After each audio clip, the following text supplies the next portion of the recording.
आज ये चंगा हो जाएगा तो माता मरियम को कितने लोग चाहने लगोगे? हाथ उठाओ। हालेलुया। हम माता मरियम ने कहा कि जा बेटा, मैं तेरे हाथ में मरियम लुटाऊंगा, मेरे हाथ में एम लगे रे। हालेलुया। और इसमें जिसको भी मैं लेहन करता हूँ चंगा होते हैं, मैंने माता मरियम कहते हैं। हालेलुया। मेरे दोनों हाथ में एम लिख दिया परमेश्वर कि संसार में माता मरियम के और से दूसरा बेटा यीशु का नाम से अनमोल मालिका है। हालेलुया। शालोम फ्रेंड्स, तो आपने इस गलत आदमी का गलत प्रचार सुना ही होगा। तो दोस्तों, कई लोग कैथोलिक से बाहर आते हैं प्रोटेस्टेंट में, और आधा ही बाहर आते हैं, जैसे कि डैनियल राज। कई लोग हिंदुओं से बाहर आते हैं, आधा ही बाहर आते हैं। कुछ लोग नास्तिक से बाहर आते हैं, आधा ही बाहर आते हैं। इसके कारण ये लोग आधा उनका पुराना धर्म में जो भी सिखाते हैं वो आधा फॉलो करते हैं, और आधा मसीह समाज में वो पूरे जो भी पुराने धर्म के रीति रिवाज है, जो भी उनके विश्वास है, वो पूरा निकाल कर इस मसीह समाज में उन लोग फैलाते रहते हैं। और ये लोग प्रचारक बन के रखे, कई लोग प्रचारक बने हैं जैसे कि डैनियल राज, जिसके कारण मसीह समाज में वो बहुत ही गड़बड़ी फैल चुकी है। ये लोग सिर्फ आधा आधा बार आ गए, पूरा नहीं आए, 50-50 है ये लोग। तो एक बार कानान की विवाह में यीशु ने कहा, वो वुमेन यानी कि वो स्त्री, मुझसे तुम्हारा क्या काम, मेरे काम से तुम्हें कोई लेना देना नहीं।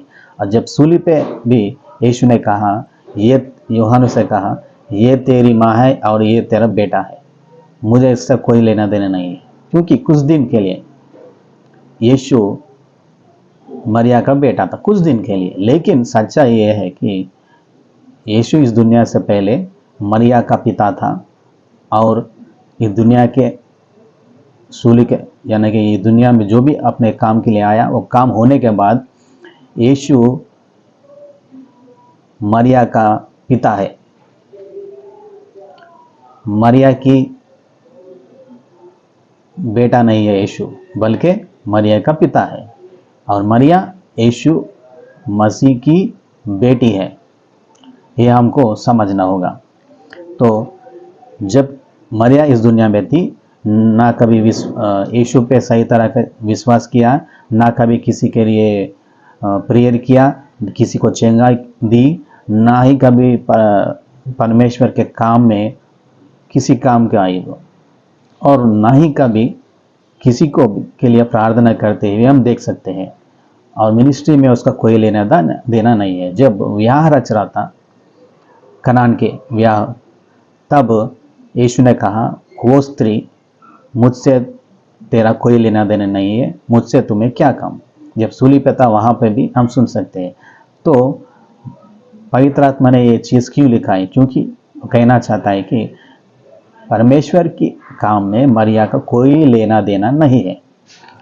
मरिया और यूहन्ना, बपतिस्मा का यूहन्ना भी के बारे में जो कहा था, तुम लोग जो विश्वास करते हो, वचन पे चलते हो, मरिया से भी बड़े हो, और बपतिस्मा देने के यूहन्ना से भी बड़े हो। क्योंकि यूहन्ना भी एक बार कई बार अविश्वास से गुजर रहा था, और मरिया तो कभी भी यीशु मसीह पे विश्वास सही तरह से किया ही नहीं कभी।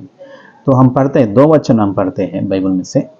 लूका का सुसमाचार चैप्टर 11 वर्स 27 और 28 में इस तरह लिखा गया है, जब वह ये बातें कह ही रहा था तो भीड़ में से किसी स्त्री ने ऊंचे शब्द से कहा, धन्य वह गर्भ जिसमें तू रहा और वह स्तन जो तूने चूसे। तब इसका जवाब में यीशु कहता है, उसने कहा है, परंतु धन्य वह है जो परमेश्वर का वचन से सुनते और मानते हैं। बल्कि सही ट्रांसलेशन यह है कि धन्य जो भी परमेश्वर के वचन को मानते और चलते हैं, वो मरिया से भी बढ़कर है।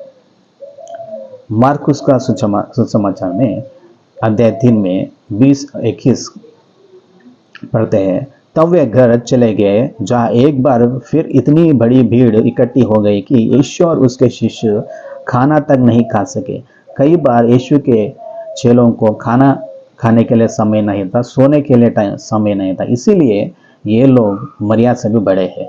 जब उसके परिवार के लोगों ने यह सुना तो वे उससे लेने चल दिए, क्योंकि लोग कह रहे थे कि उसका चित्त ठिकाने में नहीं है। 31 से हम 35 तक पढ़ेंगे तो यहाँ पे मरिया और उसके घर वाले कभी यीशु पे विश्वास किया ही नहीं, हम देख सकते हैं। यूहन्ना 7 में भी इस तरह लिखा गया है। तो तभी 31 से बढ़ते हैं। तभी उसकी माँ और भाई वहां आए और बाहर खड़े होकर उसे भीतर से बुलवाए। यीशु के चारों ओर भीड़ बैठी थी। उन्होंने उससे कहा, देख देख, तेरी माता, तेरी भाई और तेरी बहन तुझे बाहर बुला रहे हैं। यीशु ने उन्हें उत्तर दिया, मेरी माँ और मेरी बहन कौन है?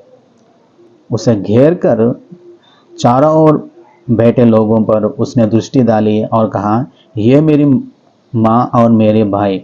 जो कोई परमेश्वर की इच्छा पर चलता है वही मेरा भाई, बहन और माँ है। हालेलुया। तो मरिया जब इस दुनिया में थी कभी भी किसी के ऊपर दया नहीं किया। कुछ लोग कहते हैं कि मरिया से प्रार्थना करो तो यीशु सुनता है। तो मेरा सवाल यह है, क्या यहाँ पर हम पढ़ेंगे तो क्या मरिया के दिल में कुछ भी दया दिख रहा है आपको? इतना कठिन हृदय है मरिया का। देखो, हमें ये जब बाइबल पढ़े तो समझ में आएगा कि यीशु के सिवा कोई भी इस संसार में ज़्यादा प्यार नहीं कर सकता, ज़्यादा दया नहीं कर सकता। जब हम प्रार्थना करते हैं तो मरिया से भी ज़्यादा दया, यानी कि अपने खुद के माता पिता से भी ज़्यादा प्यार यीशु ने हमसे किया है। हमारे खुद के माता पिता भी जो नहीं कर सकते वो यीशु ने हमारे लिए किया है। यीशु से ज़्यादा कोई भी इस दुनिया संसार में प्यार नहीं कर सकता। मरिया तो उस हिसाब के बराबर 5% का भी यीशु के प्यार में काम नहीं आएगी। जय मसीह।